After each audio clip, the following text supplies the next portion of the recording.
नमस्कार, मैं हूँ विकास टेकरे और स्वागत करता हूँ आप सभी का द हिस्ट्री यूट्यूब चैनल में। चलिए आज के वीडियो में जानते हैं उत्तर भारत के प्रमुख ऐतिहासिक नगरों में से एक आगरा।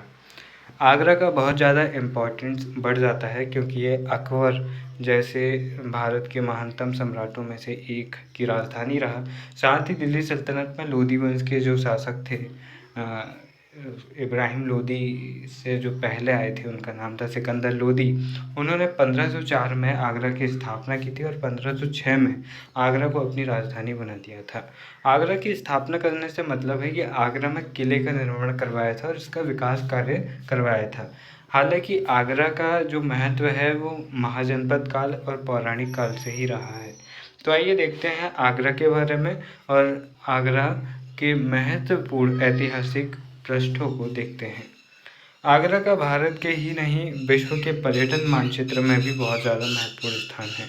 चाहे वह नंद मौर्य वंश हो, कुषाण वर्धन वंश हो, चौहान वंश हो, इन सभी ने आगरा के क्षेत्र पर शासन किया है। दोस्तों आगरा उत्तर प्रदेश में है, ये बात आप सभी को पता होगी। और आगरा वर्तमान आगरा के स्थान पर मध्यकाल में बादलगढ़ का दुर्ग बना हुआ था। आगरा का कायाकल्प 1504 में हुआ जब दिल्ली सल्तनत के लोधी वंश के शासक सिकंदर लोधी ने 1489 से 1517 जिनका कार्यकाल था इन्होंने इसे बसाया और इसे अपनी राजधानी बनाया आगे चलकर 1506 में। दिल्ली की गद्दी पर जब लोधी वंश का अंतिम शासक इब्राहिम लोधी शासन कर रहा था तो मध्य एशिया से जो फरगना के शासक थे बाबर, उन्होंने 1526 में आक्रमण कर दिया और महीना शायद जुलाई का था।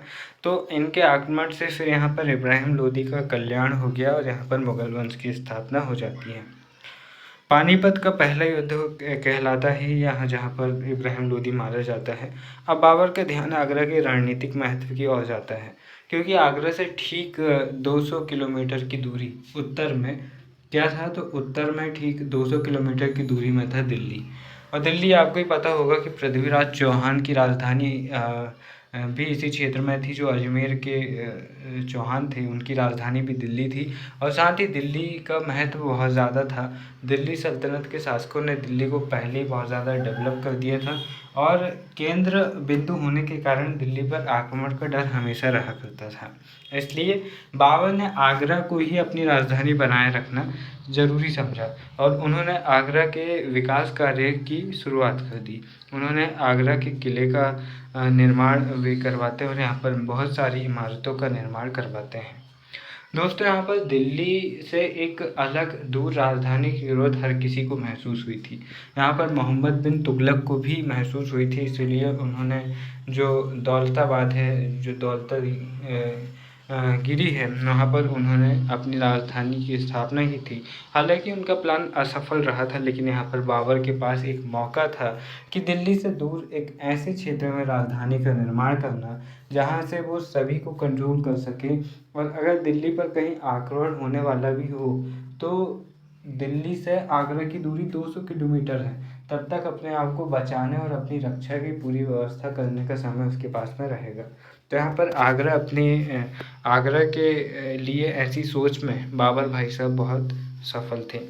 दोस्तों यहाँ पर बाबर ने आगरा में महल, कुएं, तालाब बनवाए और उद्यानों में आम के कुंज तथा अच्छे अच्छे फूलों को लगवाया।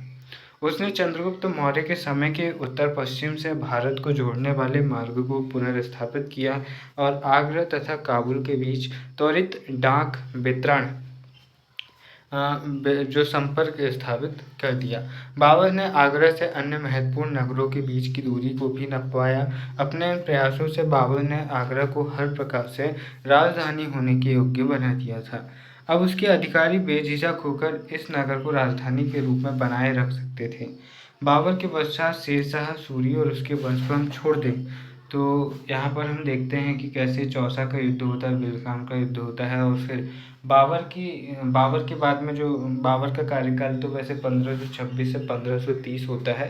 इसके बाद में इनका बेटा हुमायूं गद्दी पर बैठता है और फिर हुमायूं को चौसा और 1540 के बेलग्राम के युद्ध में शेरशाह सूरी से सामना करना पड़ता है और अपनी जान बचाकर भागना पड़ता है।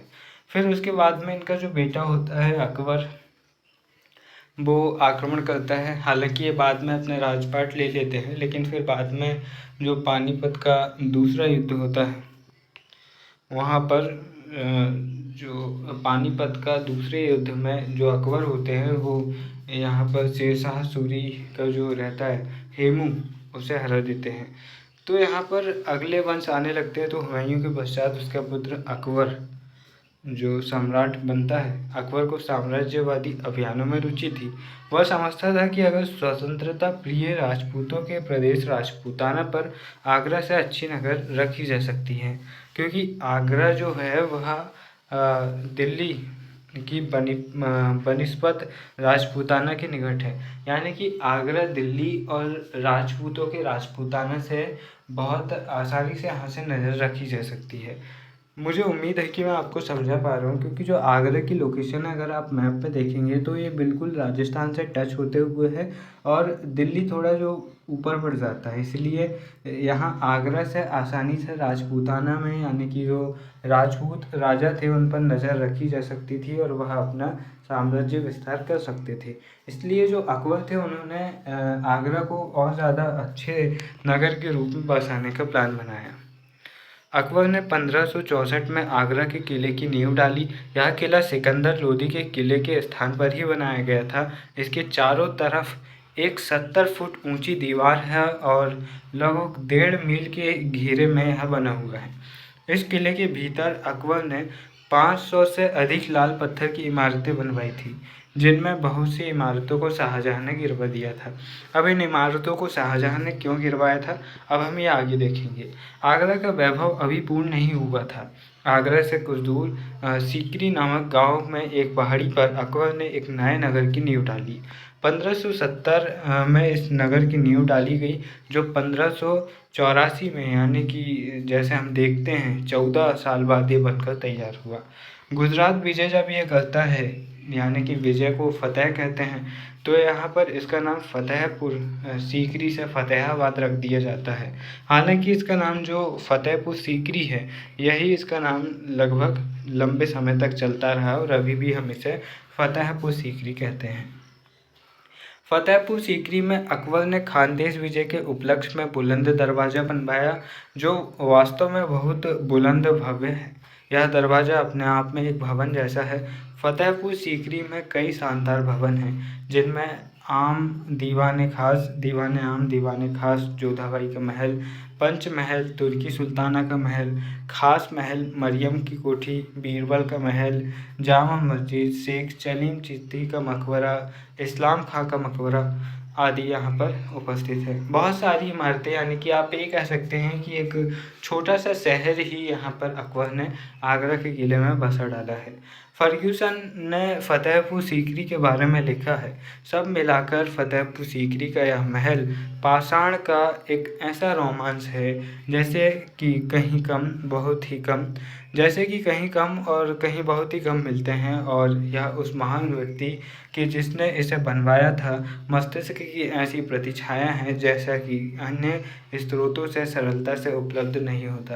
यानी कि फर्गूसन यहाँ पर जो इतिहासकार है वो ये कहना चाहता है कि एक इतना अद्भुत नगर है कि ऐसे नगर और ऐसी शिल्प व्यवस्था बहुत कम देखने को मिलती है, और जिसके दिमाग से यह उपजा, सोचो वो व्यक्ति कितना महान रहा होगा जिसने ऐसे प्रभावशाली नगर की स्थापना की। अब इसके बाद में देखिए यहाँ पर आप शेख सलीम चिश्ती का मकबरा देख सकते हैं यहाँ पर। फिर इसके नीचे आप ये देख सकते हैं जो खास महल है आगरा के किले, जो फतेहपुर सीकरी का खास महल है, आप उसे देख सकते हैं। खास महल इनके नाम से ही आप समझ सकते हैं, जो खास महल वो खास लोगों के लिए, जो आम दीवाने आम वो आम लोगों के लिए। तो इन महलों को देखकर भी आप ये समझ सकते हैं कि उस समय पर कितनी बेहतरीन कारीगरी के साथ इतने अच्छे महलों को बनाया जाता था। फतेहपुर सीकरी और आगरा के बीच की दूरी जल्द ही मिट गई और फतेहपुर सीकरी वैसा ही उपनगर बन गया जैसे आज हम मुंबई में वर्धा, बांद्रा या मुलुंड को देखते हैं।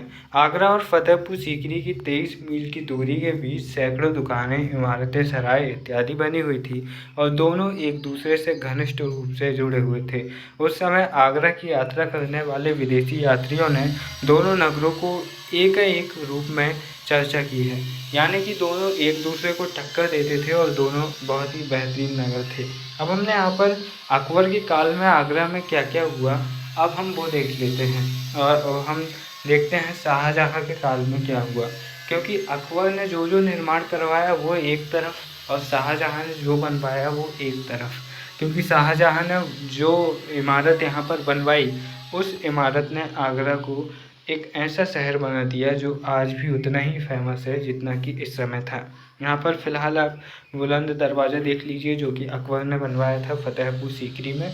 अब देखिए शाहजहाँ के काल में मुग़ल साम्राज्य में समृद्धि के नए आयाम जुड़ गए, क्योंकि अकबर ने पहले ही इतने विजय अभियान चला डाले थे कि इनका साम्राज्य बहुत बड़ा हो चुका था। साथ ही जो यहाँ पर जब्ती प्रथा थी इनकी और कर प्रथा थी, कर व्यवस्था थी, उसके चलते इनके पास में इतना धन हो गया था कि अब ये बहुत कन्फ्यूज़ आ गए थे कि अब हम इतने पैसों का क्या करेंगे। तो यहाँ पर शाहजहाँ को वैसे ही इमारतें बनवाने का, स्थापत्य कला का शौक़ था, तो उन्होंने सोचा कि क्यों ना मैं स्थापत्य कला का ही निर्माण करवाऊँ।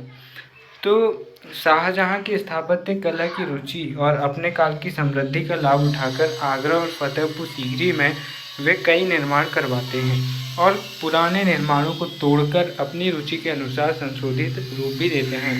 अकबर द्वारा आगरा के किले में लाल बलुआ पत्थर से स्थानीय वास्तुकला की शैली में बनवाए गए कई महल नष्ट हो गए थे। उनकी जगह पर शाहजहाँ ने अपने निर्माण के लिए राजस्थान के मकराना से सफ़ेद संगमरमर मंगवाकर कई महल बनवाए। संगमरमर के प्रयोग का एक और फ़ायदा यह था कि यह दूसरे पत्थरों की अपेक्षा अधिक ठंडा रहता है। आगरा की चिलचिलाती गर्मी का इस तरह मुकाबला करने की कोशिश की गई। आगरा की सबसे बड़ी रचना शाहजहाँ द्वारा बनवाया गया संसार का प्रसिद्ध ताजमहल है, जो संसार के 7 आश्चर्यों में गिना जाता है। यह केवल इतना कहना पर्याप्त है कि शाहजहाँ का वास्तुशिल्प अपने समय से आगे था। उसकी नगर रचना आधुनिक वास्तुशास्त्रों के सिद्धांतों पर भी खरी उतरती है। शाहजहाँ के नगर निर्माताओं ने हर मामले में वास्तुशास्त्र का ध्यान रखा। यह कारण है कि यहाँ के महल हो, बगीचे हो, मंडप हो या खुली छतें हों, सभी वैज्ञानिक तरीके से ही एक ज्यामितीय डोरी में पिरोए हुए हैं। आगरा में कोई इमारत बहुमंजिली नहीं है। खुली चौरस छतों के कोने पर छतदार मंडप बने हुए हैं। यहाँ के महलों में बगीचे बने हुए हैं जो उनकी शोभा को दुगने कर देते हैं। आधुनिक परिभाषा की दृष्टि से आगरा मुग़ल काल का मेट्रोपॉलिटन शहर था। जैसे हम आज भारत के बड़े शहरों में देखते हैं, दिल्ली, मुंबई हो या फिर कोलकाता हो, इस तरह के शहरों को देखते हैं, उसी तरह जो सबसे प्रसिद्ध और सबसे ख़ास शहर इस समय था, जैसे हम आज मेट्रो सिटीज़ की बात करते हैं, तो उसी तरह ये भी एक बहुत ही शानदार शहर मुग़ल काल का और मध्यकाल का था। दोस्तों, यहाँ पर हमने आगरा की बात की और हमने यहाँ पर ये देखा कि आगरा का क्या महत्व है। अकबर ने जो निर्माण कार्य शुरुआत करवाई और उनसे पहले जो सिकंदर लोदी ने आगरा को राजधानी बनाकर इसका विकास कार्य किया था, यहीं पर से आगरा के एक स्थापत्य कला की दृष्टि से एक महान नगर होने की शुरुआत हो चुकी थी। अकबर के निर्माण कार्यों के कारण ही यहाँ पर शाहजहाँ ने ताजमहल का निर्माण करवाया था और मुमताज़ की कब्र, जो कि खानदेश की राजधानी बुरहानपुर में थी, वो यहाँ पर लाई गई थी। यहाँ पर शाहजहाँ चाहते तो जो ताजमहल का निर्माण बुरहानपुर में भी करवा सकते थे, लेकिन यहाँ पर निर्माण कराने का उद्देश्य एक ही था कि अकबर और सिकंदर लोदी जैसे शासक अपने स्थापत्य ज्ञान के जरिए आगरा को पहले ही समृद्ध कर चुके थे। इस खूबसूरत इमारत को देखते हुए वीडियो के अंत में बस इतना ही कहना चाहूँगा। कोई भी सफलता रातों रात नहीं मिलती, उसके पीछे न जाने कितने वर्षों की जी तोड़ मेहनत छिपी होती है।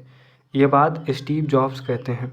इसीलिए अगर आपको सफलता चाहिए तो बिना कोई बहाना करे आपको मेहनत करना होगा।